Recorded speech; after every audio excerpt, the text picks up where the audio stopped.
أعوذ بالله من الشيطان الرجيم بسم الله الرحمن الرحيم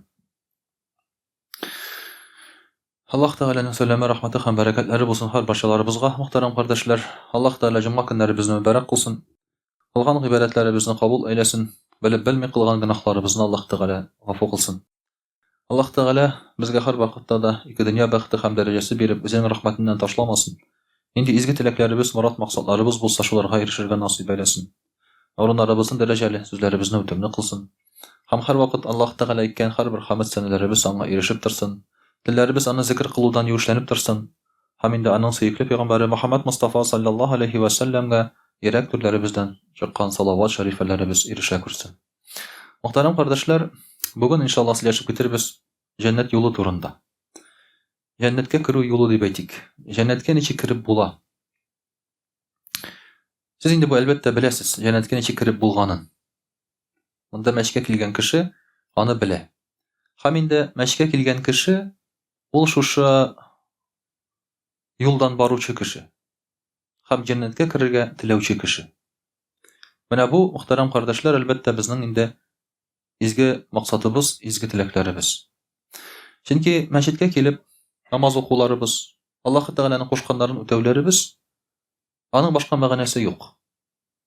Agarda biz masalan shunda hozir namozlarimizni o'qimasak, agarda biz ibodatlarimizni qilmasak, aning bir nindi ma'nosi qolmas edi muhtaram qardoshlar.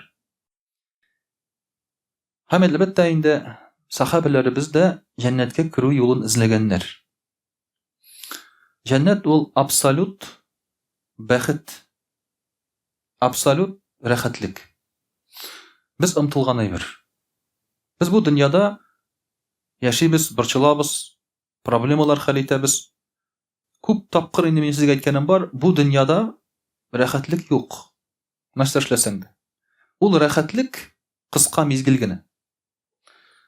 Mashinani yuvib chiqasan.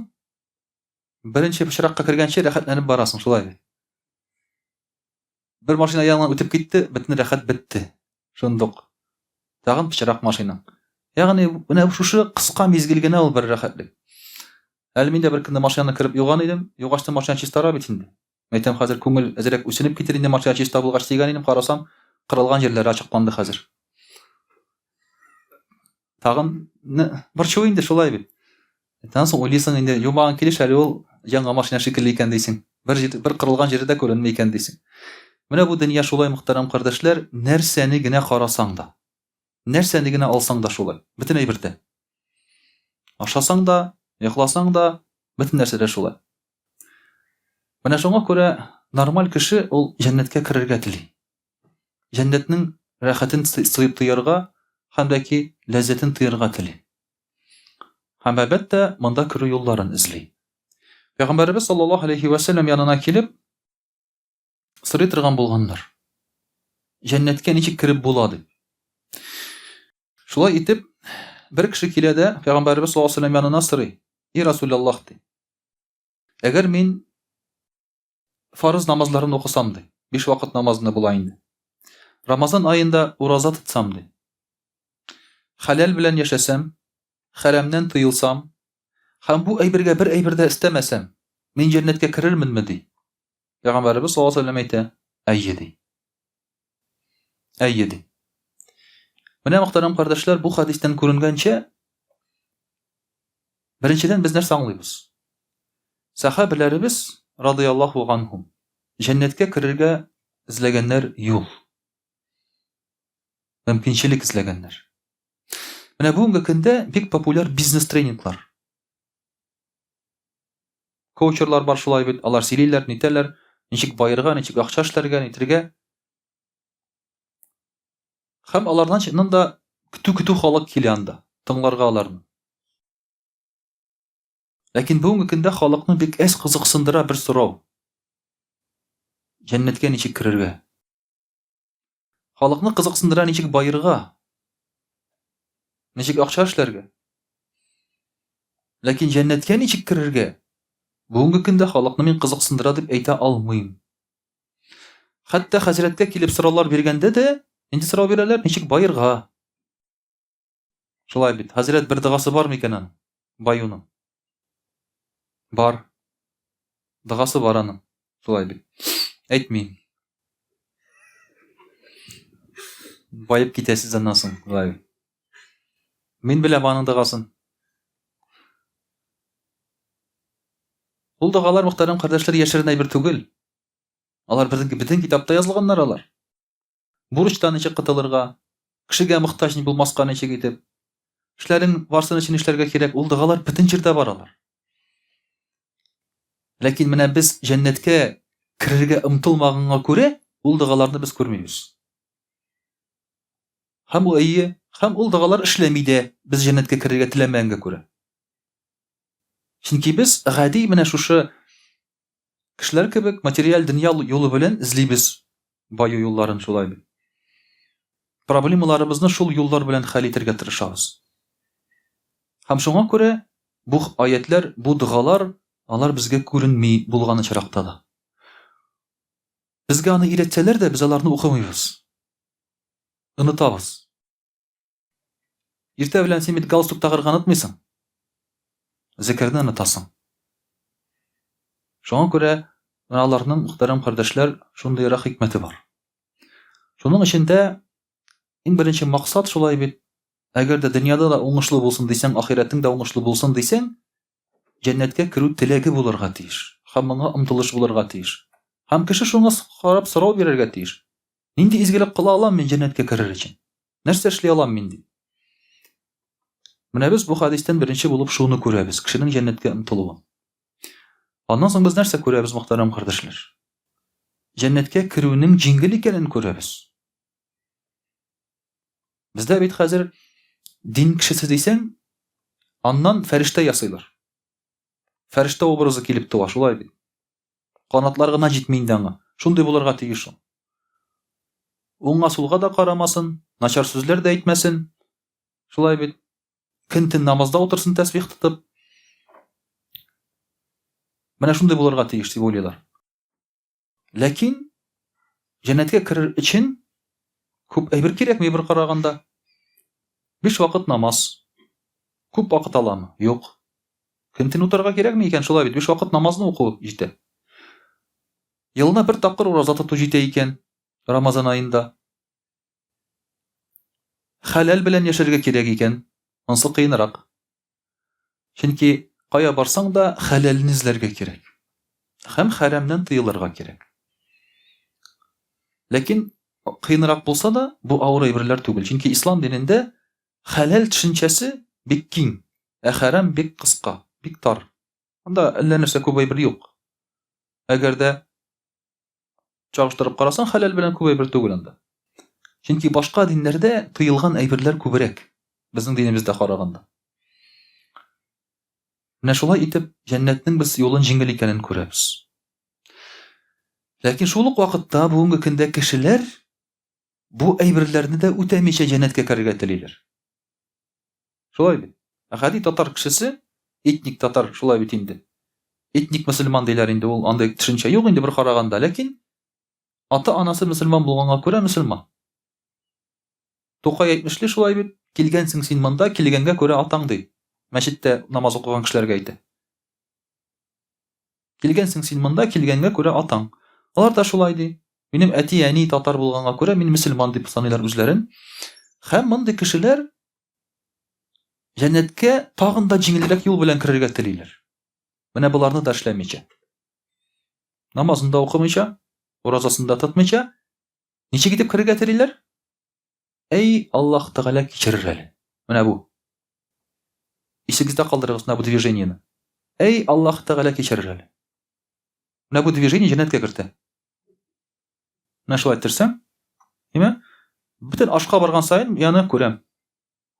Вага сөйлисең дә, кулларын күтәрәләр дә, әй, Аллаһ Тәгалә кертер әле җәннәткә. Әй, Аллаһ Тәгалә гафу итер әле. Әй, анда мине күрмәсләр, белмәсләр. Сигездә калдырдыгызмы? Менә шулай әйтсәң, бетте, җәннәтле буласың. Астагы кешеләр күрми, өстәге кешеләр күрми инде, аларга өйрәтерсез аннан соң. Намаздан соң. Менә шундый матур хәрәкәт бар безнең татар халкында. Шулай әйтсәң, җәннәткә керәсең. Алар шулай дип уйлыйлар, мөхтәрәм кардәшләр. Ләкин барбыр билгеле бер минимум бар. Аны үтәмичә булмый. Һәм ул минимум менә әле генә шушы хадистә әйтелгән әйберләр. Минимум ул ла илаха илляллах дип әйтү түгел. Минимум ул менә шушы әйберләр. Ла илаха илляллах дип әйтү синең минимумыңны санар өчен кирәк.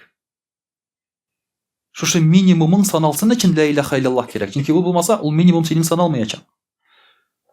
Пәйгамбәрбез саллаллаһу алейһи ва сәлләм шуңа күрә әйтә, җәннәтнең ачкычы ла илаха илляллах ди. Факт. Ләкин ачкычның тешләре бар ди. Болванка гына тыгып булмый анда. Йозакка. Әгәр тешләре туры килмәсә ачмый. Ләкин бар ди, шушы ачкычның тешләре ди. Бу тешләрне, мөхтәрәм кардәшләр, инде безгә ясарга туры килә. Мөхтәрәм кардәшләр, икенче бер хадистә бер кеше килеп шулай ук сорый Пәйгамбәрбез саллаллаһу алейһи ва сәлләмне. И Расулаллах ди. Миңа җәннәткә керергә нәрсә ярдәм итәр ди. Бу бер генә очрак түгел, бер генә кеше сорамый. Бик күп кешеләр килеп сорыйлар Пәйгамбәрбез саллаллаһу алейһи ва сәлләмне. Нәрсә ярдәм итер миңа җәннәткә керергә ди. Пәйгамбәрбез саллаллаһу алейһи ва сәлләм әйтә: "Тәгъбудуллаһа ва ла тушрик бихи шәйъан." Аллаһ Тәгаләгә гыйбадәт кыл, ширк китермә. Ва туқимус салаа, намаз укы, ва тутуз закат, закат бир, ва тасилур рахм. Туганнар белән араны измә, һәм икенче бер версиясендә ва тасуму Рамадан. Рамазан аенда ураза тот.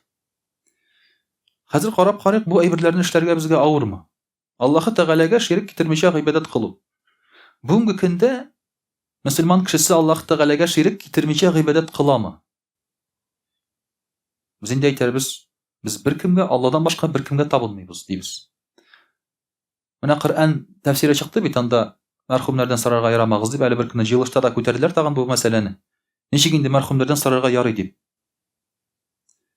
Без иң беренче булып менә шушыңа игътибар итәбез. Шулай бит Коръәндә тәфсирдә язылган мәрхүмнәрдән, үлгәннәрдән килеп сорагыз дигән. Хәлләрегезне дигән. Шулай бит инде. Бу кешегә шок булды. Ничек инде үлгәннәрдән сорап булсын ди. Ярар. Ә син тормышыңда Алланы беренче урынга куясыңмы? Тормышта. Акчаң югалганда әлхәмдүлилләh дип әйтәсеңме? Яки акча кергәндә әлхәмдүлилләh дип әйтәсеңме? Берәр проблеманы хәл иткәндә, я Раббым хәл ит дисеңме? Әле телефонга кереп тизрәк эзли башлыйсыңмы? Берәрсенең телефонын. Кемгә мөрәҗәгать итим икән мин дип. Аннан соң беркемдә булыша алмагачтын, точно Алла бар бит әле дисеңме? Шулай әйтәсеңме? Шулай әйтәбез. Аллаһ Тәгаләгә ширк китермичә табыну дигән сүз, ул шулай була, беренче Алла йөри.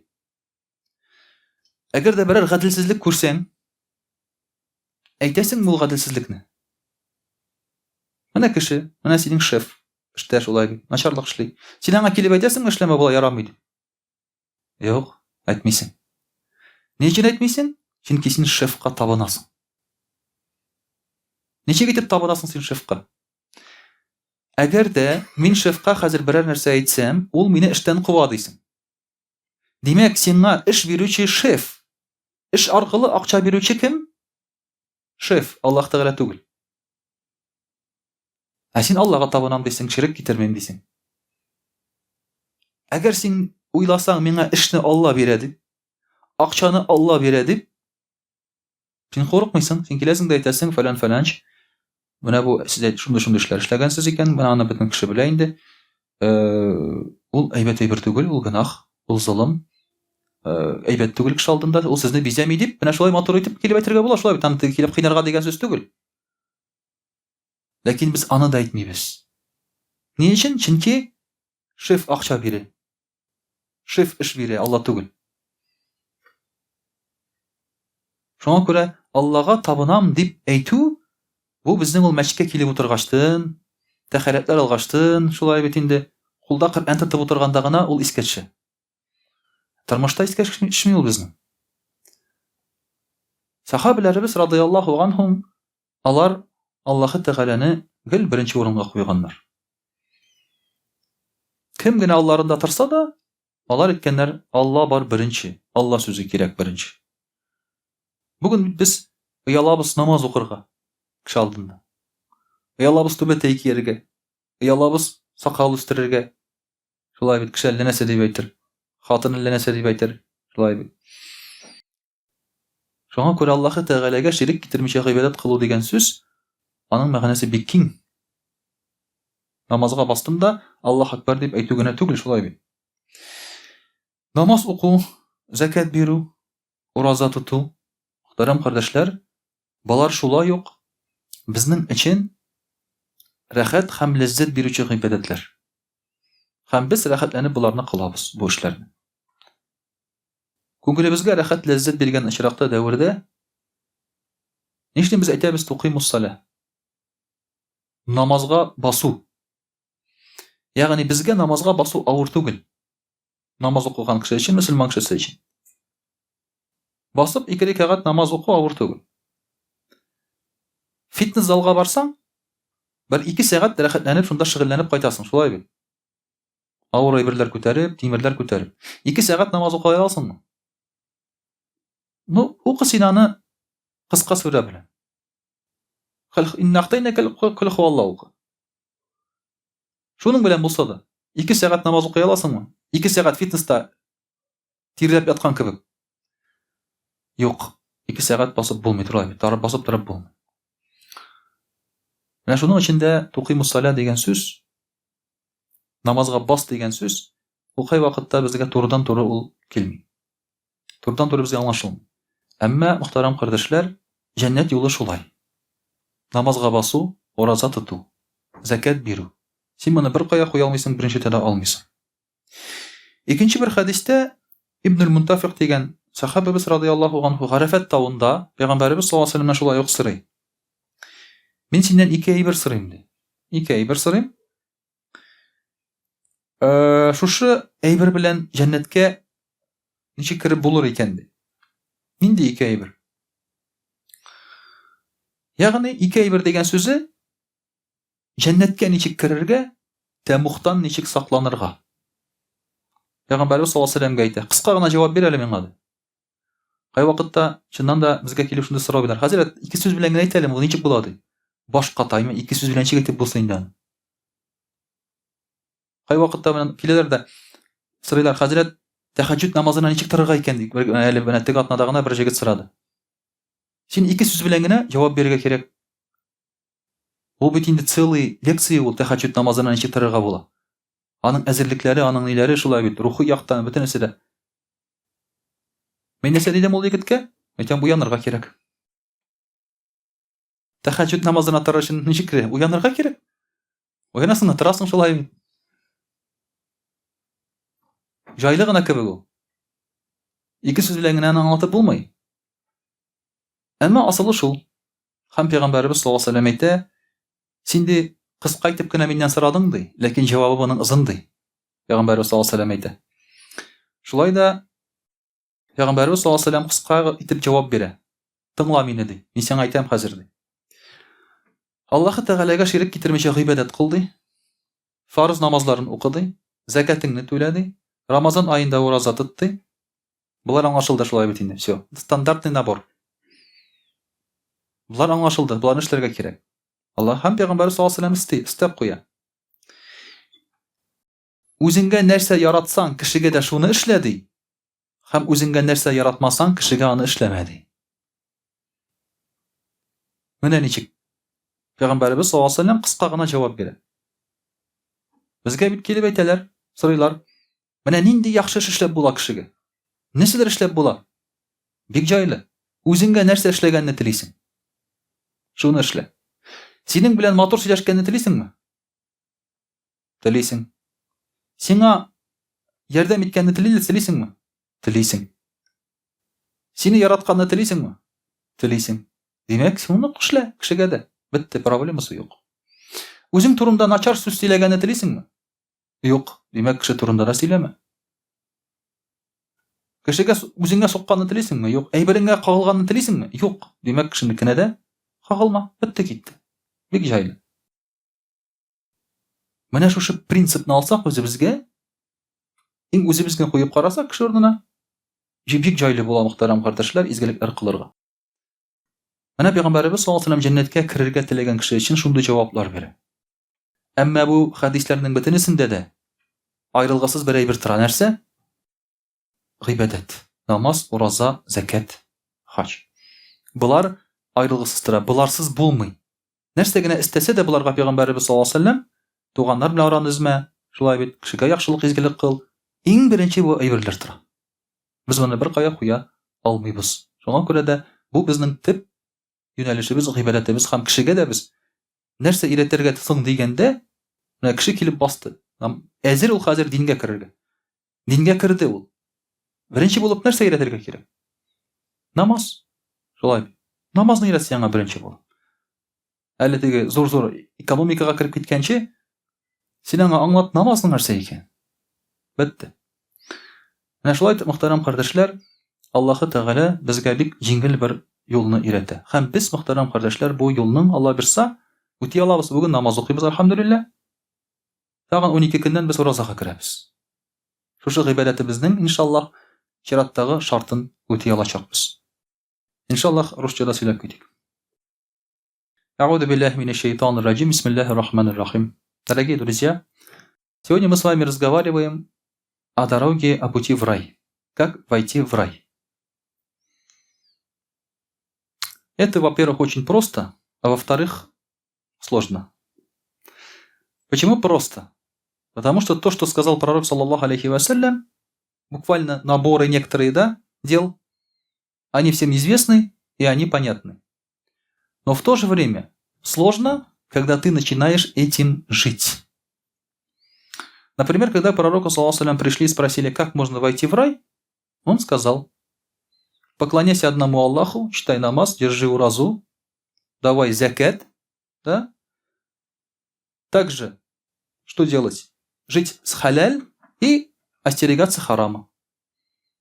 В принципе, очень простой набор. Но когда начинаешь жить, то сталкиваешься с трудностями. 5 намазов в день. С одной стороны просто, но где только они нам не выпадают. На работе выпадают, на улице бывает, да? Приходится намаз читать. Меня вот поражают с хорошей стороны курьеры из Средней Азии, в Москве, да? Они идут по улице, время намаза встают и намаз читают. Хватило бы у нас вот так вот силы духа и богобоязненности, чтобы просто встать. Там есть фотографии курьера, который стал между разделительной полосой дороги. Ну, там какой-то бетон, там туда встал наверх, чтобы никому не мешать, и там намаз читает. Тут машина в одну сторону, и тут машина в другую сторону. И, естественно, его сфотографировали. У нас хватило бы силы духа. Вот пришло время намаза. Вот кинотеатр ты, например, да, в торговом центре. Сможешь встать, прочитать намаз? Вопрос возникает все равно, да? А что скажут? Или лучше, может, каза сделать? А может быть, сидя лучше где-то в машине, да? Сразу же вопросы. На работе, может быть, там где-то, да, закрыв кабинет под лестницей там или еще что-то, если есть место еще, алхамдулилля. Когда начинаешь это все выполнять, возникают вопросы. Ураза. Чтобы войти в рай, надо держать уразу. Без этого никак.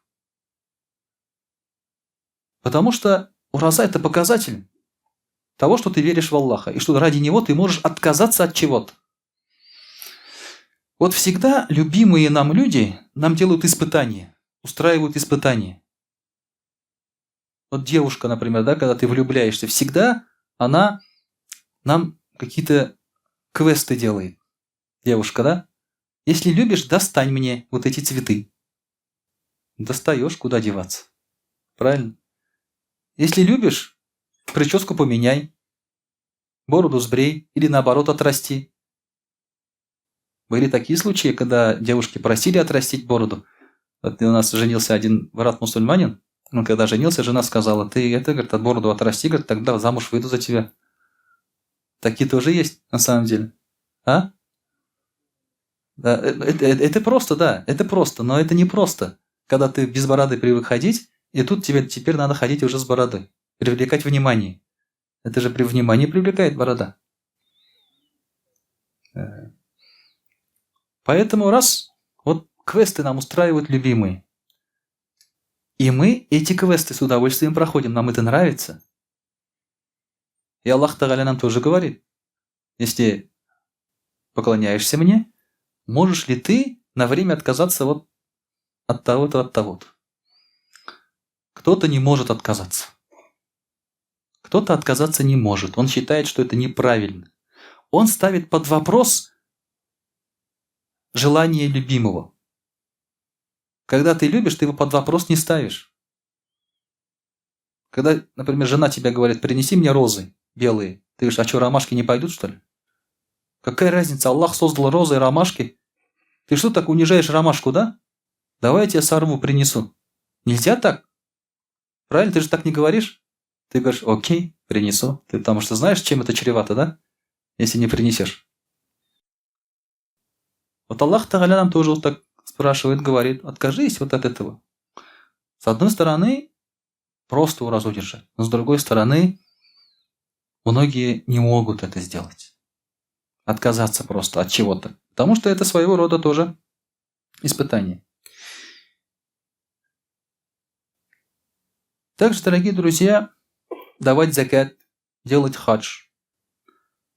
Давать закат. Вот, например, сейчас опять приходит время Рамазана, и в основном обычные люди в Рамазане дают закат. Давать закат хорошо, когда у тебя немного денег. А когда у тебя денег много, там миллионы уже идут, тогда закат давать не очень хорошо. Потому что сумма большая получается. Когда делишь на 40 частей, если у тебя 3 миллиона, например, сколько там будет? 1060, наверное, да? Где-то, наверное, так получается. Уже сумма такая. За 60 тысяч уже можно телефон купить. Хороший. Такой, да, нормальный. Не iPhone, конечно, там. Но все равно хороший телефон можно купить. Ты будешь, а я просто так кому-то надо отдать. Уже вопросы возникают. С одной стороны, это просто. А с другой стороны, когда начинаешь это делать, все равно сложновато. Но верующий человек, если это сделает, переборет себя, вопросы не будет задавать, Аллах Тааля даст ему рай. Взамен дает ему лучше. Вот сейчас с хаджем проблемы начались из-за пандемии. Не дай Аллах, если Аллах Тааля закроет границы, и мы вообще не сможем совершить хадж. Скажите, почему? Потому что те ребята, у которых были деньги на совершение хаджа, и до этого они это откладывали, им будет грех за то, что они хадж не совершили. У тебя, когда есть деньги на хадж, 250-300 тысяч, например, ты не можешь эти деньги куда-то потратить, поехать в Турцию, в Эмираты, еще куда-то. Ты можешь, точнее, сможешь туда-сюда съездить, но если ты хадж не сделаешь, даже по шариату есть такое, если у тебя были вот сейчас 300 тысяч, ты хадж не поехал. На девушку потратил эти деньги. Один поход в ресторан, iPhone подарил, уже нет денег, да, 300 тысяч. Понятно. Все, потратил на девушку. Удовольствие какое-нибудь получил от нее? Видимо, да. Раз потратил, да? У нас же сейчас так. После свидания я на тебя вот деньги потратил, будь добра. Давай. Да? Все. Все, потратил ты деньги. И больше у тебя вот эти 300 тысяч не появится. Ты обеднел. И девушка ушла уже, да, к другому. У тебя все ничего нет. Что с хаджем делать? Фикх говорит, шариат, ты должен взять деньги в долг и поехать в хадж. Потому что когда у тебя была возможность, ты дурака валял. Теперь ты должен взять долг деньги и поехать.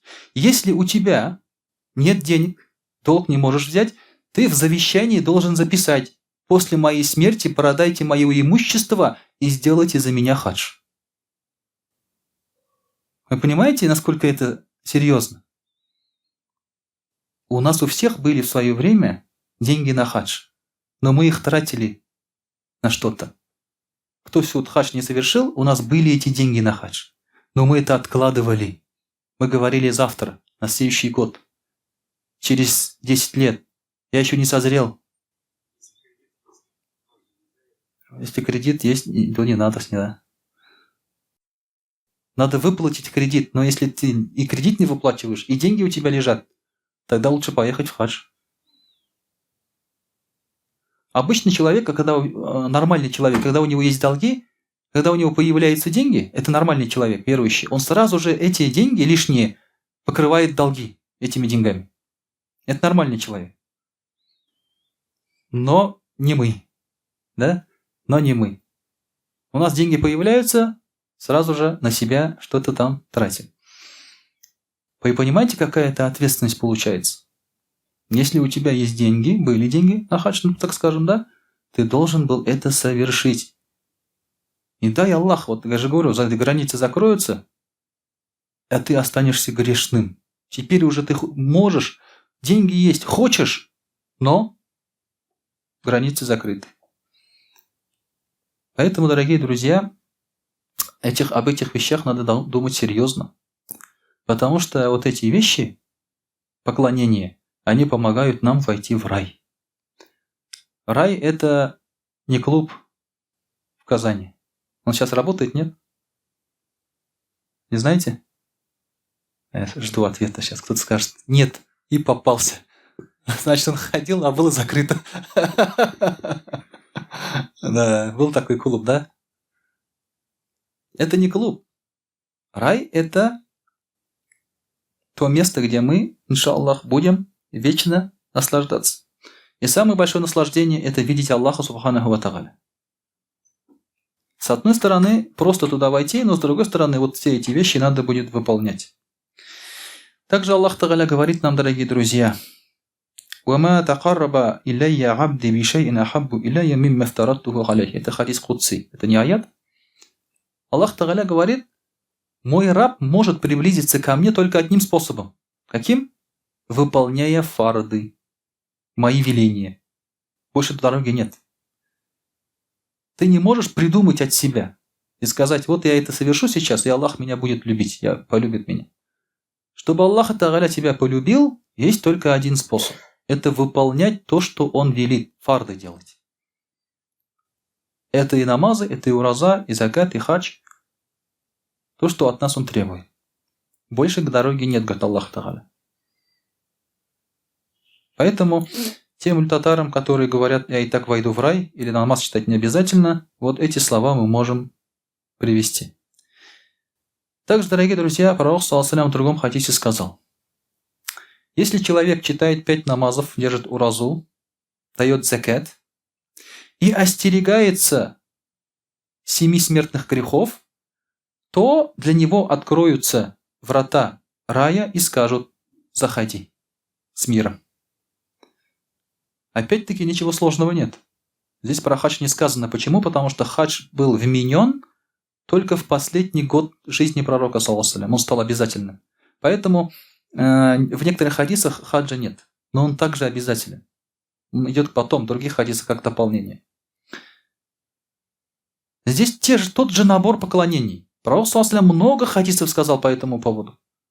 Намаз, ураза, закат, хадж. Намаз, ураза, закат, хадж. Это все. Это основа ислама. Мы любого мусульманина должны призывать именно к этому. Но вот здесь еще говорится о 7 смертных грехах, которых надо остерегаться. Какие они 7 смертных грехов? Это ширк, сихр, колдовство. Удивительно, да? На втором месте идет колдовство. Потом убийство, поедание имущества сироты, жить на ростовщические проценты, побег с поля боя, когда идет война, трусость и клевета на праведных женщин. Всегда вот хотя бы один из этих грехов все равно в обществе есть. Сегодня тоже один из распространенных грехов – это колдовство. Мы не говорим даже ширк, мы не говорим там убийство и так далее, да? Но колдовство у нас тоже сейчас распространено среди даже татар. Очень много. 50% по опросам татар обращались к колдунам, к прорицателям. А астрологам верят, наверное, столько же. А девушки сейчас с ума сходят как раз по астрологии. Не знали, новая модная тема. Сейчас они изучают астрологию и на основе этого строят будущее. Девушки сейчас вообще балдеют от этого. Ходят на курсы там, сами учатся, как это все делать. Это тоже колдовство. Это тоже колдовство. Поэтому, если вы встречаетесь с девушкой, которая этим занимается, бегите. Она колдунья. Пытается вас околдовать. Бегите. Сразу же. Вот такие вещи, на самом деле, сейчас они есть, дорогие друзья, и надо от них остерегаться. Таким вот образом, дорогие друзья, мы видим, что попасть в рай не так-то сложно. Но если выполнять это все, есть определенные сложности, но не непереносимые. Это можно сделать. Альхамдулилля, что-то из этого мы уже делаем. Альхамдулилля, что многие из нас делают все это. Кто-то уже намаз читает долгие годы, кто-то, альхамдулилля, сколько лет подряд его раз удержит, и уже приближающий Рамазан он ждет с нетерпением. Закаты дает без сомнений, да, без проблем. Хаджи многие уже сделали, тоже альхамдулилля. И от 7 смертных грехов мы тоже стараемся себя огородить. Ростовщичество сейчас тоже, кстати, очень распространено среди бизнесменов. Под проценты деньги давать. Не только банк этим занимается, но и лично уже занимаются люди. И альхамдулилля получается, если стараться. И мы надеемся на то, что Аллах Тааля своей милостью заведет нас в рай, иншаллах. Но без этого старания не получится. Просто так, на шару пройти не получится. Все равно надо что-то делать. Пусть Аллах Тааля, дорогие друзья, даст нам искренность, упорство в поклонении. Потому что со временем ты понимаешь, что пока по молодости не совсем уж осознаешь это все, да? Все равно с возрастом начинаешь наслаждаться поклонением. Намазы там и так далее. Даже вчера было собрание хазратов, один хазрат там сказал, мы, говорит, каждую понедельник и четверг эту разу держим. Это взрослый хазрат. Он на нас посмотрел, вы, говорит, молодые, вам, говорит, пока, говорит, говорит, не надо, не торопитесь. Можете не торопиться. Он почему так говорит? Он понимает, что поджимает уже сзади. Время-то идет, он стареет, он поджимает, и сейчас уже нет такого момента, что ты каждый день у тебя на счету, и поэтому он уже каждый понедельник, четверг у нас удержит. И по ночам он уже намаз читает. Когда ему было 25 лет, он был хазратом, он еще намазы по ночам не читал. По ночам он мечтал о второй жене, о третьей, о четвертой жене еще, да, пока молодой. А с возрастом уже ты мечтаешь о намазе по ночам. Поэтому у нас, альхамдулилля, есть время, у нас есть возможности. Просто не надо упускать это. И, иншаллах, благодаря этим наборам поклонений, Аллах Тааля даст нам рай. وأقول قولي هذا وأستغفر الله الغفار لي ولكم ولسائر جماعة المسلمين الحاضرين أجمعين إنه هو الغفور الرحيم الجواد الكريم وسميع الدعاء.